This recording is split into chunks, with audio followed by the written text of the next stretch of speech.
About 2 years ago, I met your dad in Utah. I was at a Glenn Beck event, and he spoke to the man of the moon. Great speech, great person. I'm glad I met him.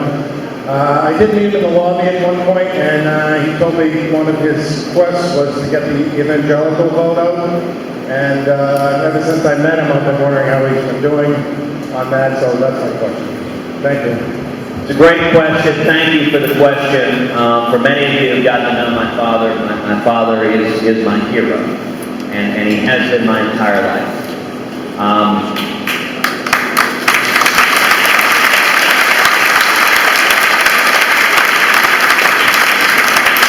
His background, as many of you know, he was imprisoned and tortured as a teenager in Cuba. He fled Cuba in 1957, penniless with $100 in his underwear, washed dishes, making 50 cents an hour to pay his way through school, to work to start a small business and to seek the American dream.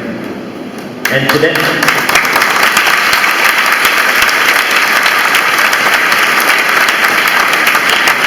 he's a pastor. My father spends 6-7 days a week traveling the country. He's 76 years old, and he has a tougher schedule than I do. He's got the energy of a teenager.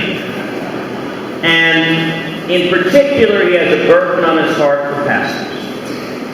And he speaks at pastors' conferences all over the country and urges pastors, urges Christian leaders, that people of faith have to stand up and take responsibility for what's happening in this country.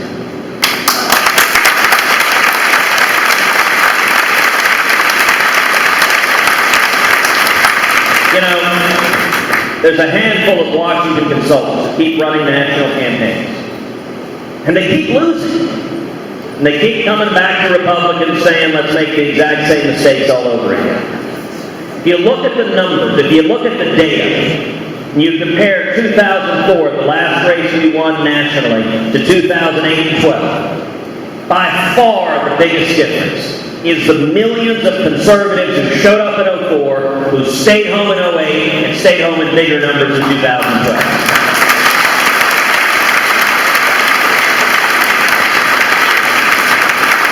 And they fall largely into two categories. Number one, what you just mentioned, evangelical Christians. There are about 90 million evangelicals nationwide. It's about 30% of America's population. Roughly 50 million evangelicals right now are staying home and not voting. 50 million. The second major group are Reagan Democrats. They tend to be blue-collar Catholics up and down the Midwest and up into New England. They tend to be union members, gun owners, pro-life, strong national defense.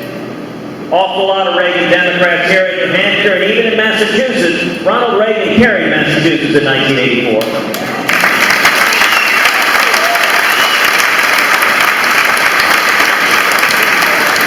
If we want to win, and I think we have to win, to pull this country back from the cliff, the only way to do so is bring those voters back. And I'll tell you, Heidi's in my process of deciding to run for president. We spent months thinking about it, praying about it. Our daughters are 4 and 7. You don't likely throw 2 little girls into the maelstrom that is a presidential campaign. And the single reason that moved us to run more than anything else is that I looked at the field, the senators and governors, good people I like and respect, but I don't see a whole lot of candidates who I think are likely to motivate and energize and mobilize the millions of conservatives who have been staying home and bring them back to the polls.